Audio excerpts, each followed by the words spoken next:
बिस्मिल्लाहिर्रहमानिर्रहीम। अस्सलाम वालेकुम डियर स्टूडेंट। इस उम्मीद के साथ कि आप बिल्कुल खैरियत से होंगे। अच्छा स्टूडेंट, आज हमारा लेक्चर नंबर 48 है।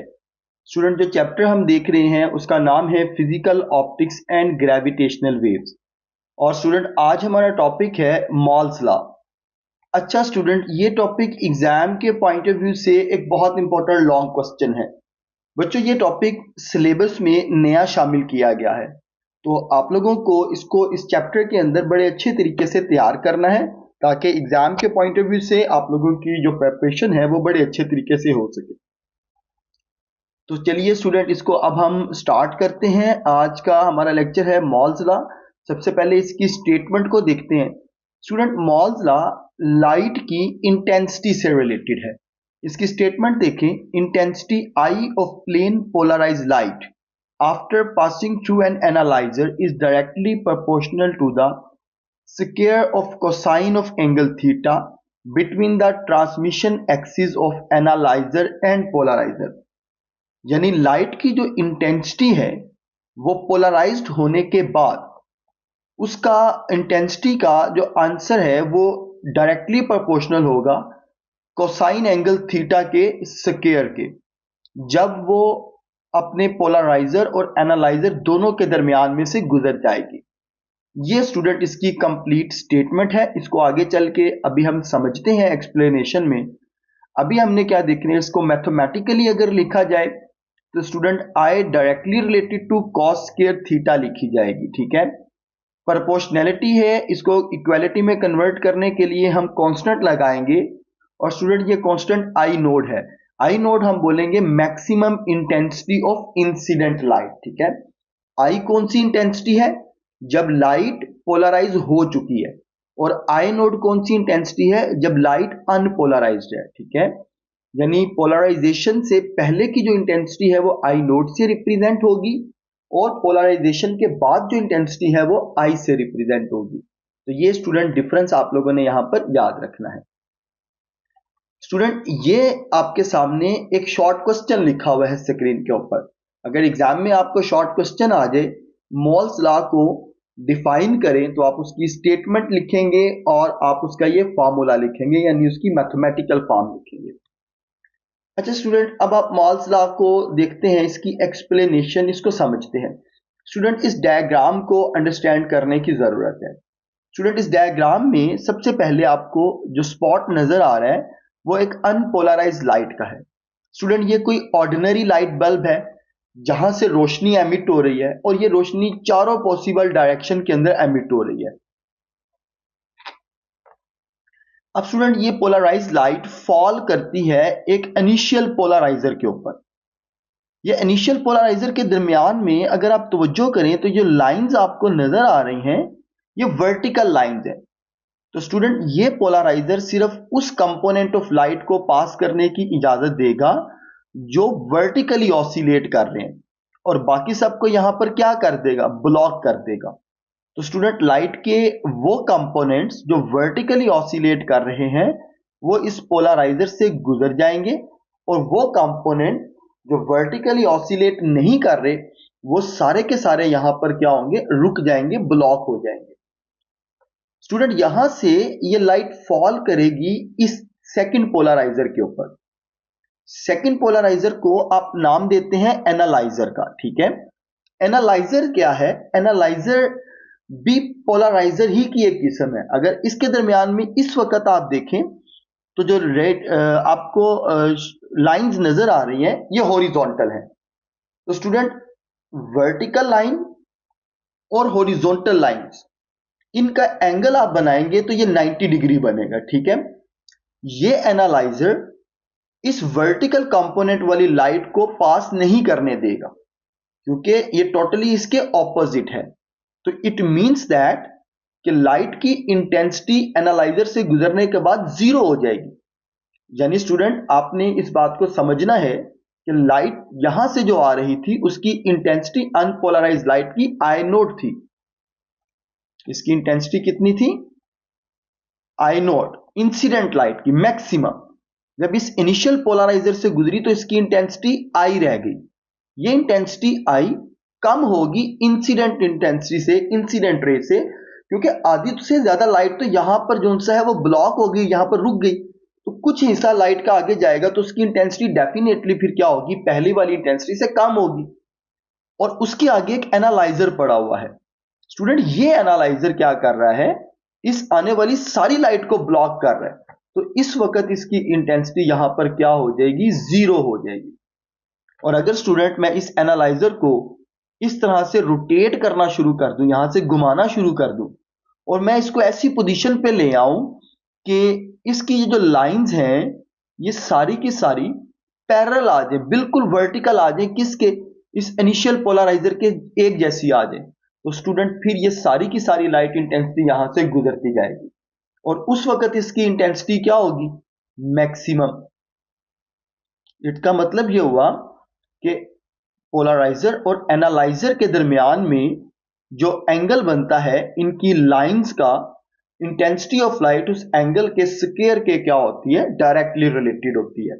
जैसे जैसे वो एंगल कम होता जाएगा, वो एंगल चेंज होता जाएगा, इंटेंसिटी ऑफ लाइट भी उसके अकॉर्डिंगली चेंज होती जाएगी। तो स्टूडेंट इस डायग्राम को अगर आपने अच्छे से अंडरस्टैंड किया है तो ये देखें, ये बुक की एक्सप्लेनेशन है। अब हम इसको यहां पर समझ लेते हैं। बुक की एक्सप्लेनेशन में वो कहता है मॉल्स लॉ एक मैथमेटिकल रिलेशन प्रोवाइड करता है। ये mathematical relation intensity of light से रिलेटेड है। वो कहता है अगर पहले पोलराइजर पर जो लाइट फॉल कर रही है उसकी इंटेंसिटी ऑफ लाइट को कंसीडर किया जाए और फिर सेकंड पोलराइजर के ऊपर जो लाइट फॉल कर रही है उसकी इंटेंसिटी को देखा जाए तो दोनों में डिफरेंस आएगा। पहले पोलराइजर को पोलराइजर और दूसरे पोलराइजर को एनालाइजर कहते हैं। असल में ऐसा क्यों होता है, जब हम एनालाइजर को रोटेट करते हैं तो इंटेंसिटी ऑफ पोलराइज जो सी है वो रिड्यूस होती जाएगी। उसकी रीजन अभी आपने यहां पर समझी, इसको रिमूव कर लें और आप दोबारा देखें। इनिशियल पोलराइजर के ऊपर सारी वर्टिकल लाइंस हैं और एनालाइजर के ऊपर सारी कौन सी लाइन है, हॉरिजॉन्टल। तो वर्टिकल कंपोनेंट इनिशियल पोलराइजर से तो गुजर जाएंगे, लेकिन जब ये एनालाइजर के ऊपर फॉल करेंगे तो इसके हॉरिजॉन्टल कंपोनेंट लाइट के वर्टिकल कंपोनेंट को बिल्कुल नहीं गुजरने देंगे। और जैसे जैसे इस एंगल को वर्टिकल एंगल के करीब लाते जाएंगे तो फिर यहां पर जो इंटेंसिटी ऑफ लाइट है वो चेंज होती जाएगी, वो बढ़ती जाएगी। तो पोलराइजर का एंगल चेंज करने से इंटेंसिटी ऑफ लाइट क्या होती है, रिड्यूस होती है। आखिरी जो सबसे अहम बात है स्टूडेंट वो ये लिखी हुई है कि इंटेंसिटी ऑफ लाइट एनालाइजर के एंगल के कोसाइंस के स्क्वायर थीटा के ऊपर डिपेंड करती है। जितना ये एंगल ग्रेटर होगा, यानी जीरो से, ये एंगल का डिफरेंस है बेसिकली, इसमें ग्रेटर और लेस की बात हम नहीं करेंगे, इसमें हम एंगल के डिफरेंस की बात करेंगे। अगर मेरा इनिशियल पोलराइजर हॉरिजॉन्टल हो जाए और ये भी हॉरिजॉन्टल हो तो फिर हॉरिजॉन्टल कंपोनेंट पास करेंगे। तो स्टूडेंट ये सारी मॉल्स लॉ की स्टेटमेंट है जो आपने आज के इस लेक्चर में समझी। अच्छा स्टूडेंट, इसी सारी कहानी को अब यहां पर एनिमेशन के जरिए भी आपको दिखाया जाएगा। अच्छा, इससे पहले एनालाइजर के तौर पे कुछ डिफरेंट मटेरियल्स हैं। पोलराइजर्स, कुछ मटेरियल्स भी ऐसे हैं जो पोलराइजिंग मटेरियल के तौर पे काम करेंगे, जो लाइट को पोलराइज करने के काम आएंगे। अगर आपने ये टॉपिक नहीं पढ़ा, polarisation of light by reflection method, तो उसमें हमने ये देखा था कि ग्लास के जरिए हमने लाइट को पोलराइज किया था। तो अब स्टूडेंट ये एक छोटा सा पॉइंट है जो यहां पर आप लोगों ने शॉर्ट क्वेश्चन के रिस्पेक्टिव से तैयार कर लेना एग्जाम के अंदर। शॉर्ट क्वेश्चन क्या है कि क्या डिफरेंट मटेरियल भी पोलराइजर के तौर पे एक्ट कर सकते हैं। तो जी स्टूडेंट्स, मटेरियल, इनके नाम आप याद रखेंगे, टॉर्मालाइन, कैल्साइट क्रिस्टल्स, ये दोनों मटेरियल पोलराइजिंग मटेरियल के तौर पे काम करते हैं। ये बेसिकली इनके अंदर इनकी जो स्ट्रक्चर अरेंजमेंट होती है वो इस तरह से होती है कि वो एक कन्फाइंड लाइट पार्टिकल्स को या कंपोनेंट्स को अपने अंदर से गुजरने देते हैं और बाकी सबको ब्लॉक कर देते हैं। और यही नाम जो उनसे हैं, अगर डियर स्टूडेंट्स आप लोगों से एमसीक्यूज में पूछ लिए जाएं तो आप लोग याद रखेंगे कि टॉर्मालाइन और कैल्साइट क्रिस्टल जो से हैं वो पोलराइजिंग मटेरियल के तौर पे एक्ट करते हैं। इसके अलावा डिफरेंट पोलराइजिंग मेथड्स कौन कौन से हैं? रिफ्लेक्शन मेथड हम लोगों ने पढ़ लिया, रिफ्रैक्शन और स्कैटरिंग के मेथड के जरिए भी पोलराइजेशन करवाई जा सकती है। स्टूडेंट, ये पोलराइजेशन के कुछ डिफरेंट मेथड्स हैं जिनका जिक्र मॉल्स लॉ में है। इन सब के लिए मॉल्स लॉ एप्लीकेबल है, यानी रिफ्लेक्शन मेथड के लिए भी मॉल्स लॉ एप्लीकेबल है, रिफ्रैक्शन के मेथड के लिए भी मॉल्स लॉ एप्लीकेशन है और स्कैटरिंग के लिए भी मॉल्स लॉ एप्लीकेबल है। अच्छा स्टूडेंट, ये वो एनिमेशन है जो पोलराइजेशन ऑफ लाइट को यहां पर क्या करेगी, एक्सप्लेन करेगी। अब इस एनिमेशन की तरफ आप तवज्जो करें, यहां पर जो आपको लाइट नजर आ रही है वो मैक्सिमम कंपोनेंट्स के अंदर है। ये पोलराइजर से गुजरने के बाद एक सिंगल कंपोनेंट में पोलराइज हो गई, ये सेकंड पोलराइजर है और ये थर्ड पोलराइजर है। तीनों का आप दरमियान में अगर स्लिट देखें तो वो पैरेलल है, वर्टिकल है, तो लाइट इसमें से पास कर रही है। अभी हम नेक्स्ट एनिमेशन में इस पोलराइजर को इसका एंगल चेंज करेंगे और जैसे जैसे हम इसका एंगल चेंज करते जाएंगे, इससे गुजरने के बाद इस लाइट की इंटेंसिटी रिड्यूस होती जाएगी, जो कि मॉल्स लॉ की स्टेटमेंट है। तो देखिए स्टूडेंट, अब हम इसको ऑन करते हैं, ये लाइट यहां से पास करती हुई आपको दिखाई दे रही है और मैक्सिमम इंटेंसिटी से गुजर रही है। अब इस पॉइंट से इसका एंगल चेंज होना शुरू हुआ, तो यहां से देखें लाइट की इंटेंसिटी भी कम होना शुरू हो गई और जैसे जैसे ये एंगल बिल्कुल हॉरिजॉन्टल पे आ जाएगा, यानी इसके परपेंडिकुलर आ जाएगा, तो इंटेंसिटी ऑफ लाइट यहां पर क्या हो गई है, जीरो हो गई है।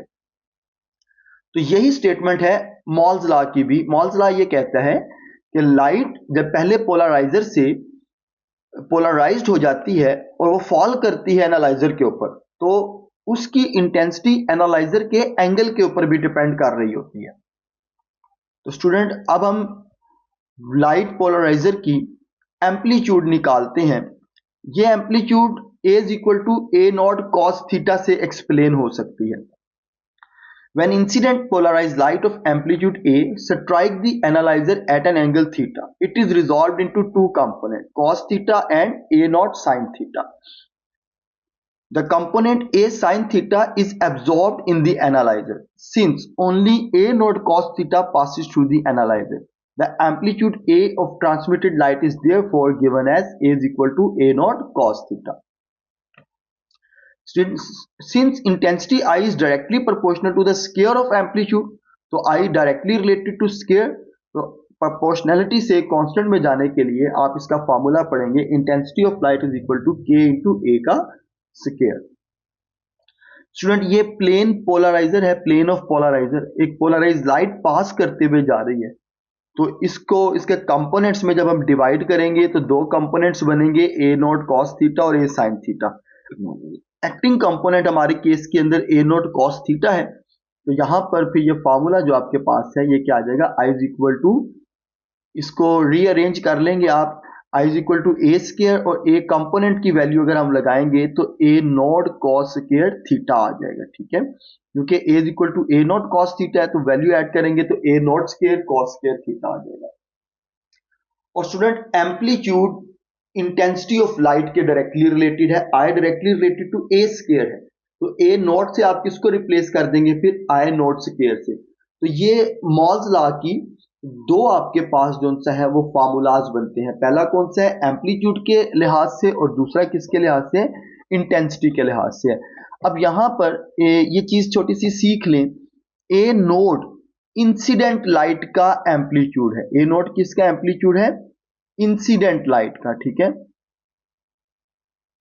तो मैं ऑन करता हूं और यहां पे स्टॉप करता हूं। अब देखें स्टूडेंट, यहां पर जो एम्पलीट्यूड आपको नजर आ रहा है लाइट का, ये एम्पलीट्यूड का स्क्वायर इंटेंसिटी ऑफ लाइट के डायरेक्टली रिलेटेड होगा और ये इंसिडेंट लाइट का एम्पलीट्यूड है, ये A नोट से रिप्रेजेंट होगा। ठीक है, और जैसे ही अब इसका एंगल आप चेंज करेंगे, एनालाइजर का एंगल चेंज किया, इसको यहां पे स्टॉप करें, तो ये जो लाइट आपको इंसिडेंट लाइट पोलराइज्ड होने के बाद है, एनालाइजर से गुजरने के बाद, इसका एम्पलीट्यूड अब आपको कम दिखाई दे रहा है, ये एम्पलीट्यूड यहां पर ए से रिप्रेजेंट होगा जिसकी इंटेंसिटी आई से लिखी हुई है, और इंसिडेंट रे की इंटेंसिटी आई नोट और एनालाइजर से गुजरने के बाद लाइट की इंटेंसिटी आई से रिप्रेजेंट होगी। तो ये स्टूडेंट टोटल मॉल्स लॉ की स्टेटमेंट है, I not intensity of polarised light है। अब ये वही कंडीशन आ गई जब पोलराइजर और एनालाइजर एक दूसरे के साथ पैरेलल होंगे, इनके दरमियान में एंगल 0 डिग्री बनेगा, cos 0 1 होता है, तो इस स्टेट के ऊपर इनकी इंटेंसिटी क्या होगी, मैक्सिमम होगी, जो इस वक्त कंडीशन आपको नजर आ रही है। ये एक छोटा सा शॉर्ट क्वेश्चन है, इस टॉपिक के आखिर के अंदर एक कंडीशन है, और ये कंडीशन आप लोगों ने 90 डिग्री के लिए भी याद रखनी है student. Theta is equal to 90 degree जब आप लिखोगे तो cos 90 0 होता है, तो उस वक्त यहां पर ये स्केयर आएगा, आई नोट स्केयर नीचे आ जाएगा, तो आई इज इक्वल टू क्या आ जाएगा, 0 आ जाएगा। अगेन इस की हेल्प लें, ये जो एनिमेशन आपके सामने है,